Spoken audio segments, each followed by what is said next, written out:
So hello guys, what's up? It's me again, si Mima Alicia nyo at nagbabalik ulit para sa ating panibagong video. So ito na nga guys, pag-usapan natin itong si Mayor Alice Go. Pero merong twist. Kasi parang naniniwala na nga talaga ako, pero hindi naman ako sa totally na naniniwala ha. Yung message kasi sa akin ng avid fan supporters natin na itong si Alice Go at yung kanyang pamilya is hindi naman daw po talaga totoong spy.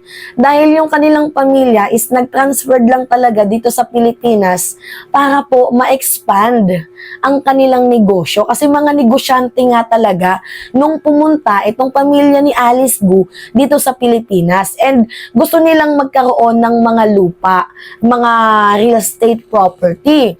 So ngayon nga po guys, syempre kapag hindi ka Filipino, hindi ka makakakuha ng lupa sa Pilipinas. So ang ginawa nila, sinacrifice nila itong si Alice Go at siya po ang tinransferred as a Filipino.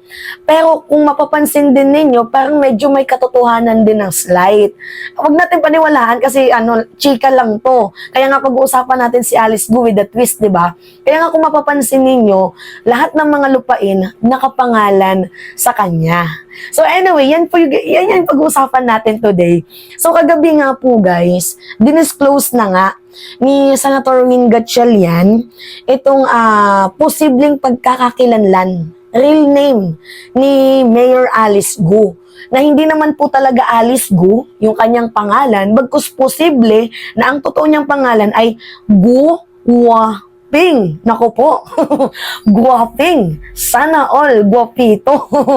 Anyway, yun po guys yung dinisclose ni Senator Win Gatchalian sa Board of Investment.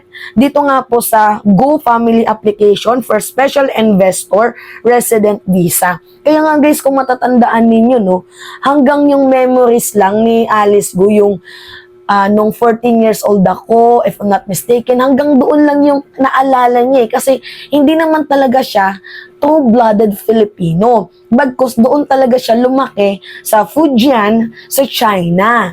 And nag-transfer lang sila for business purposes. According sa ating sa ating sender, para lumawak ang kanilang family business. Anyway, according din dito guys sa sa nabasa nating article, si Alice Go ay hindi pala 38 years old. Kasi 38 years old yung sa nauna niyang statement, 'di ba? 17 years old since nung nagpa-register siya nung 2010, if I'm not mistaken. Basta siya, bata pa siya yung nagpa-register, late register siya 17. Tapos if i-compute natin sa 2024, lumalabas na ang edad niya ay 38 years old. Pero sa nakuhang identity sa passport niya sa SIRV ng Go family ni Alice Go, is lumalabas nga na si Alice Go ay pinanganak noong 1990. So basically, 34 years old pa lang siya ngayon.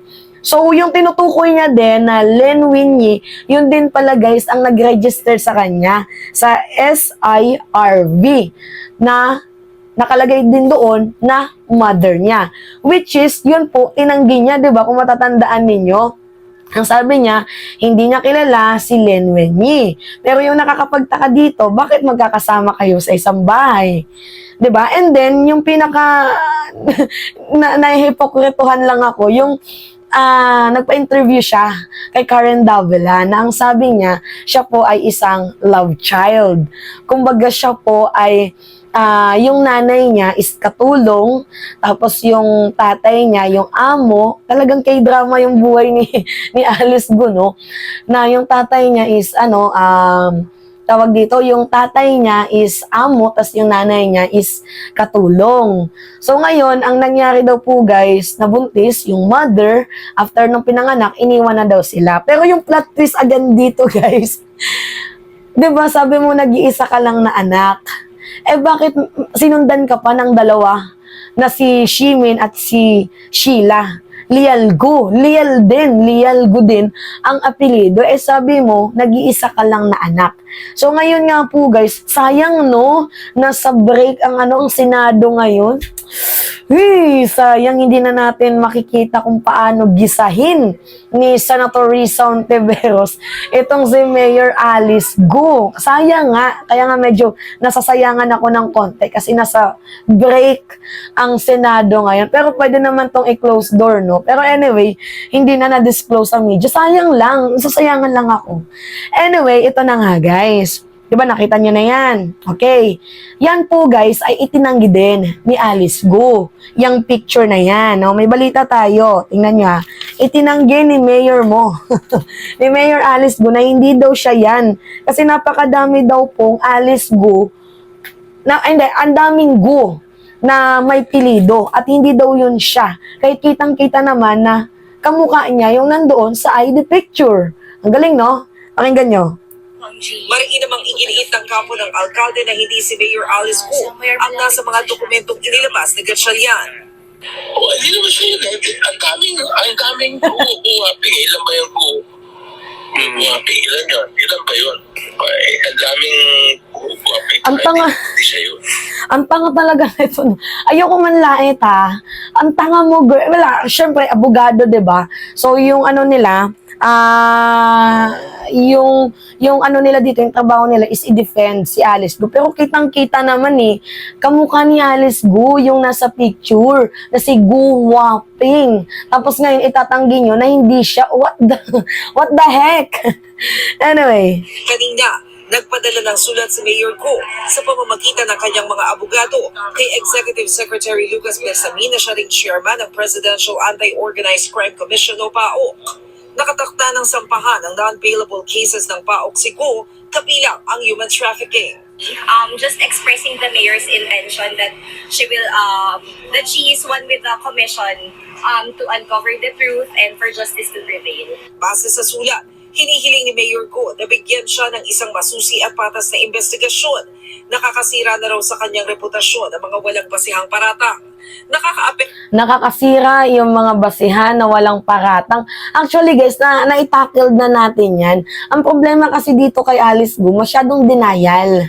'Di ba na hindi daw siya belong sa Baofu, wala daw siyang kinalaman sa Pogo. Pero nandoon yung pangalan niya Siya yung nagmamay-ari ng area na yun. Ikinanta kasi siya guys ng dalawang Vietnamese. Alam niyo yung kwento nito? Mayroong Pogo doon sa Bambantarlac. Tapos, syempre, may mga torture detention doon, may torture chamber. So, ang nangyari, hindi po nakayanan ng dalawang national na mga nagtatrabaho doon, which is yung Vietnamese at isang Malaysian nationalities. Dalawa po yung tumakas na yun, yung Vietnamese at yung taga-Malaysian.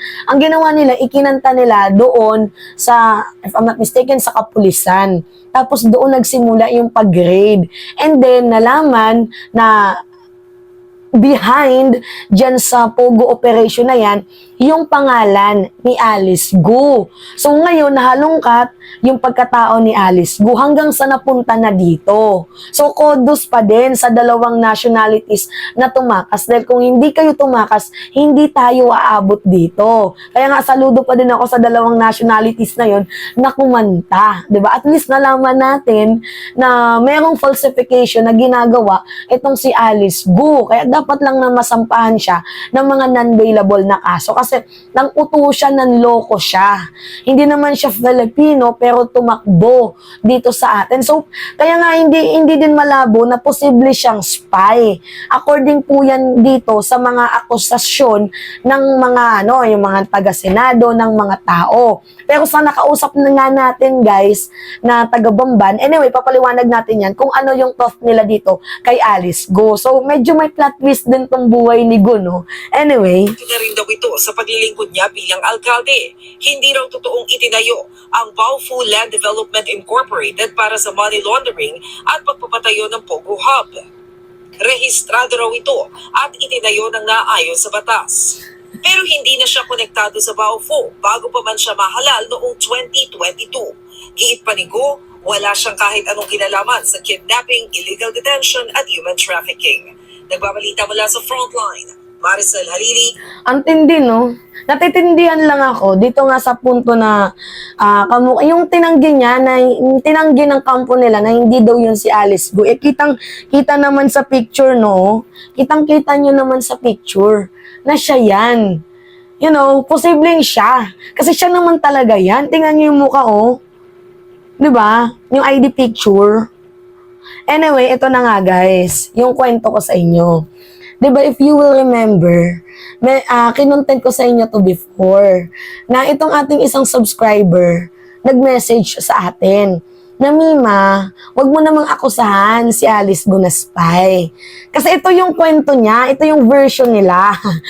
Si Alice Gu daw, kasi ano din to yung mga kaibigan niya din, parang sila din yung mga nag-register daw dito sa lupa, sa land ni Alice Gu. Pero, kwento niya yan.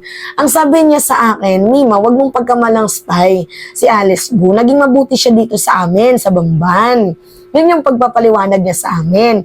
Pero yung totoo dito, may mali talaga si Alice Gu kasi hindi talaga siya true-blooded Filipino. So inamin niya nga na hindi talaga Filipino si Alice Gu. Pero yung version niya taong 2005. 2005 daw nung lumipat sila.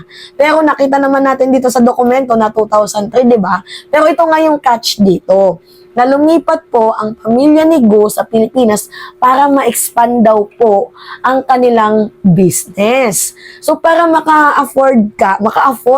makabili ka ng lupa dito sa Pilipinas, syempre kailangan Filipino ka or kasal ka sa isang Filipino or something else na basta related ka sa Filipino. Sila true-blooded Chinese nga. So ang ginawa nila, pineke nila ang dokumento. Pineke nila yung dokumento nila.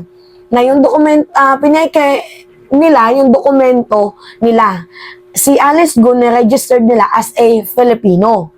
Kaya nga, di ba, minsan magtataka kayo, sabi niya Alice Gu, 14 to 17 years old, nakakatanggap na siya ng cheque, mga ganyan-ganyan.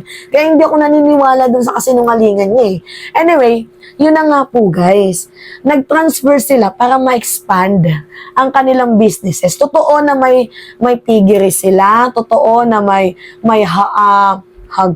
basta ang dami nilang business daw. Totoo yun yung mga business nila. Pero, yung catch kasi dito is yung pagiging mafia ng kanyang ama. Kasi yung kanyang ama daw po ay talagang communist, which is mayroong mga ilang dokumento na nagpapatunay na yung kanyang ama ay miyembro ng Chinese Communist Party or CPP doon sa China. Which is nga kung mapapansin ninyo, yung mga katransaksyon ni Alice Gu dito sa Baofu ay mga malalaking money laundering sa Singapore na hinahanap. Kasi nga mga mafia. Pero yung facts dito guys, yung twist niya, hindi naman daw pumunta si Alice Gu para mag-spy. Pumunta yung pamilya nila for businesses. Pero ang para sa akin dito, ang malinaw, si Alice Gu ay isang Chinese and si Alice Gu ang nagiging source ng pagpasok ng mga illegal na gawain dito sa Pilipinas kasi yung kanyang mga tauhan, 'di ba? Mga miyembro ng money laundering, scamming, large syndicate doon sa Singapore. Yun po yung malinaw sa akin dito. Pero posibleng maging spy itong si Alice Gu. Pero wala pa naman tayong ilang dokumento na nagpapatunay na spy siya. Bagkus yung mapapatunayan lang natin dito, si Alice Gu ay yung nagiging transaction. Yung nagiging tao for illegal transaction. Siya yung nagpapapasok ng mga Chinese na ilang beses nang nameke ng mga dokumento, 'di ba? Tapos dito sila ngayon naghasik ng hindi maganda, illegal na gawain sa bansang Pilipinas. Anyway, yun guys. So, hindi pa naman ako satisfied sa kwento nitong taga-Bamban na to, pero parang posible din, no, na kayo guys, ano yung comment niyo? Parang sa akin, parang posible din talaga na itong si Alice Gu ay yung pamilya nila pumunta for businesses. So, hindi for spy, pero ang nangyayari kasi dito guys, hindi kasi din malabo isipin ng Pilipino na baka spy. Kasi China nga Chinese. Lalo pat ngayon, malaki yung hidwaan ng Pilipino at China. Anyway, yun guys. It's me again, si Mima Alicia nyo. At nagbabalik ulit para sa ating panibagong video. Anyway, nasa kabilang studio tayo guys. Alam nyo naman na 3 yung studio natin. Pag nasa Manila tayo, black yung studio natin. Pag nandito naman tayo sa Samar, brown, tapos blue yung studio natin. So, nandito tayo sa kabilang studio kasi nga, pinaayos ko ulit yung kabilang studio ko. Anyway, yun guys, it's me again, si Mima Alicia nyo, at nagbabalik ulit para sa ating panibagong video.